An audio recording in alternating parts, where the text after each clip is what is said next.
आज atomic structure परमाणु की संरचना में कुछ टर्म पढ़ने वाले हैं जो कि काफ़ी ज़्यादा इम्पोर्टेंट हो जाता है। चाहे वो आप कोई भी गवर्नमेंट की तैयारी कर रहे हो, चाहे कोई बोर्ड के एग्ज़ाम की तैयारी कर रहे हो, उन सब के लिए जो ये टर्म है काफ़ी ज़्यादा इम्पोर्टेंट होने वाली है। ये वीडियो बेशक शॉर्ट होने वाली है, करीब 10 मिनट के आसपास, लेकिन बहुत ही ज़्यादा इम्पोर्टेंट होने वाली है। इसलिए इस वीडियो को आप लोग पूरा देखिएगा, एक एक टर्म को अच्छे से समझते हैं। ज़रूरत पड़े तो कुछ ट्रिक का भी यूज करेंगे ताकि आप लोग फिर भूल ना पाएँ और कोई भी क्वेश्चन आए आप आसानी के साथ बना सकें। चाहे वो ग्रुप डी का एग्ज़ाम हो, चाहे कोई भी बोर्ड का एग्ज़ाम हो, जैसे क्लास 9 हो, 11th हो, उन सब में ये सब क्वेश्चन पूछता ही पूछता है। तो चलिए समझते हैं। तो सबसे जो पहला टर्म है वो परमाणु संख्या या परमाणु क्रमांक बोलते हैं, इसके बारे में समझते हैं। अब ये होता क्या, वो जरा देखते हैं एक मिनट के लिए। किसी भी तत्व के नाभिक में, ये मान लेते ये नाभिक है, उसमें उपस्थित प्रोटॉनों की संख्या, क्या प्रोटॉनों की संख्या को ही क्या बोलते हैं, परमाणु क्रमांक या परमाणु संख्या बोलते हैं। मान लेते हैं लिथियम है,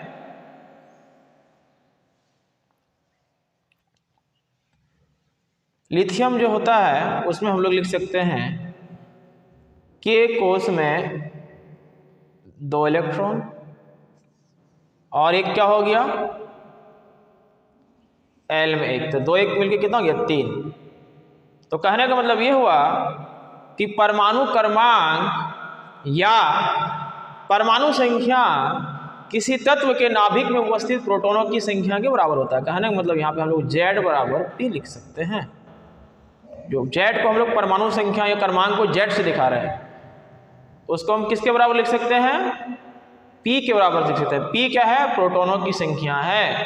तो मतलब एक चीज़ हम लोग समझ आ गया कि परमाणु की संख्या क्रमांक क्या होता है कि किसी तत्व के नाभिक में उपस्थित प्रोटॉनों की संख्या, सिर्फ प्रोटॉनों की संख्या याद रहे। यहाँ भी न्यूट्रॉन पे भी होता है अभी, लेकिन हम फोकस किस पे कर रहे हैं, प्रोटॉन पे करते हैं। वो पॉजिटिव चार्ज होता है उसके ऊपर, इस चीज़ को ध्यान रखना है। तो जो परमाणु संख्या होगी वो क्या हो गया, प्रोटॉन संख्या के बराबर हो गया। चलिए नेक्स्ट देखते हैं परमाणु भार। अभी परमाणु भार क्या था उसको भी थोड़ा समझ लेते हैं। मान लेते हैं ये नाभिक है, इस नाभिक में न्यूट्रॉन और क्या होता है, प्रोटॉन। ये जो परमाणु भार या परमाणु द्रव्यमान बोलते हैं या फिर द्रव्यमान संख्या भी बोलते हैं, तो ये होता है, उसको ए से दिखाएंगे। और ये जो ए होता है वो नाभिक में उपस्थित न्यूट्रॉन और प्रोटॉन का योग के बराबर होता है। याद रखना, न्यूट्रॉनों की संख्या प्लस प्रोटॉनों की संख्या के योग के बराबर होता है, ध्यान रहे। अब चलते हैं नेक्स्ट टर्म में, समस्थानिक। इसको आइसोटोप्स बोलते हैं। समस्थानिक क्या होता है कि एक ही तत्व के परमाणु जिनकी परमाणु क्रमांक या परमाणु संख्या क्या हो जाता है, सेम हो जाता है। Z का मतलब क्या हो गया, परमाणु क्रमांक। यहाँ पे हम लोग लिख चुके हैं, दिखा चुके हैं। वो क्या होना चाहिए, सेम होना चाहिए, समान होना चाहिए, लेकिन उसका जो परमाणु भार है वो अलग अलग होना चाहिए। अब एग्जाम्पल के थ्रू समझते हैं इसको। चलिए, कार्बन 6 और 12 और एक कार्बन का क्या है, 6 और 14 है। ये 6 क्या है, परमाणु संख्या है। और ये जो ऊपर दिखेगा ये क्या आ गया, परमाणु भार या द्रव्यमान संख्या। ए से दिखाते हैं, इसका मतलब ये हो गया Z और ये क्या हो गया, ये हो गया। तो इसमें हम लोग देख सकते हैं, देखो तत्व एक ही है, कार्बन कार्बन, याद रखना है। इसमें क्या है, परमाणु संख्या सेम है, यहाँ भी 6 है और यहाँ भी, इसको प्लस परमाणु संख्या नीचे वाला पार्ट। और ऊपर वाला को क्या बोलते हैं, परमाणु भार। याद करने का तरीका क्या है कि भार हमेशा सर में रखेंगे ना कि नीचे रखेंगे। तो ऐसे याद करना, ट्रिक क्या है कि भार हम लोग हमेशा सर में रखेंगे, तो ये ऊपर वाला पार्ट दिख रहा है वो भार बोलेंगे, परमाणु भार या फिर द्रव्यमान संख्या उसको बोलते हैं। तो वो देखिए क्या अलग अलग है ना, इसमें 12 और इसमें क्या है, 14 है। तो ये एक एग्जाम्पल हो गया इसका। नेक्स्ट जो है वो है संभारिक। संभारिक मीन्स आइसोबार। अब आइसोबार के बारे में जान लेते हैं। कोई तत्व के नाभिक जिनके पास एटॉमिक नंबर, कहने का मतलब जो परमाणु भार है या द्रव्यमान संख्या जिसको हम लोग बोल रहे हैं वो सेम हो, परंतु जो परमाणु संख्या वो क्या है, डिफरेंट हो, अलग अलग हो। जेड को हम लोग परमाणु संख्या से दिखा रहे हैं, परमाणु भार को या परमाणु द्रव्यमान को ए से दिखा रहे हैं।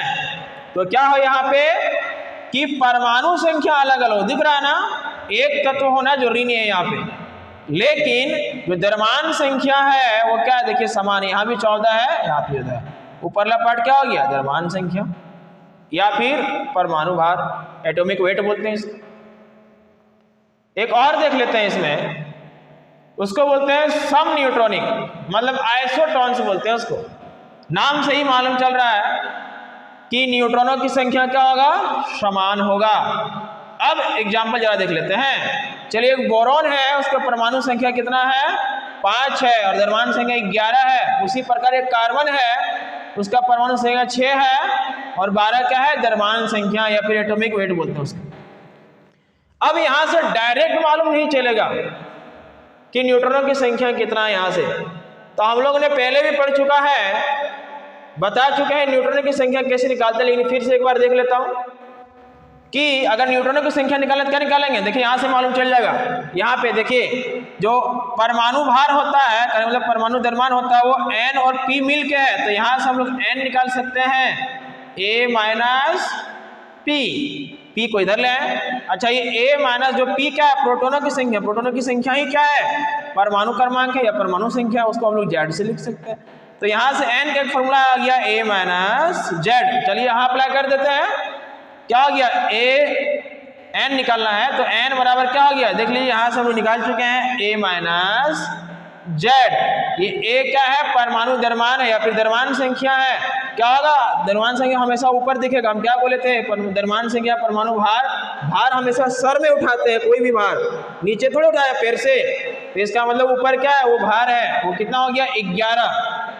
इसमें देख लेते हैं 11 माइनस बोरॉन में देख लेते हैं, ये क्या है, परमाणु द्रव्यमान 11 माइनस जेड मतलब परमाणु संख्या कितना है, 5 है, तो 11 में गया 5, कितना बच गया, 6 बच गया। ये किसके लिए है, बोरॉन के लिए है। चलिए उसके लिए निकाल लेते हैं, कार्बन के लिए, तो a माइनस जेड होगा, फॉर्मूला वही होगा। a क्या ऊपर वाला कितना है, ऊपर माइनस नीचे कर देंगे, 12 माइनस और z कितना हो गया, 6 है, 12 माइनस 6 कितना हो गया, 6। देखिए न्यूट्रॉनों की संख्या बोरॉन का 6 है और इसमें कार्बन की कितना 6 है, तो 6 सेम हुआ कि नहीं, तो इसका मतलब ये दोनों आपस में क्या है, क्या कहलाएंगे, आइसोटॉन्स कहलाएंगे, कहने मतलब सम न्यूट्रॉनिक कहलाएंगे। अब जरा समझते हैं थोड़ा सा यहाँ समस्थानिक और समभारिक का ट्रिक कि कैसे याद करेंगे, क्योंकि भूल जाएंगे एग्जाम में जाएंगे कि किसका कौन बराबर था, कि इसका द्रव्यमान संख्या बराबर था या उसका था। तो उसके लिए जरा समझिए, नाम से ही मालूम चल रहा है सम मतलब बराबर, भार मतलब समझ आ रहा ना, एटॉमिक वेट, इसके ध्यान रखना है। एटॉमिक वेट मतलब क्या, द्रव्यमान संख्या ही बोलते हैं उसको, तो इसका मतलब क्या, सम है बराबर द्रव्यमान संख्या बराबर, तो समभारिक में क्या हो जाएगा, द्रव्यमान संख्या बराबर होगा, कहने वाले परमाणु भार बराबर होगा। जब वो बराबर है तो क्या बराबर नहीं होगा, परमाणु संख्या बराबर नहीं होगा।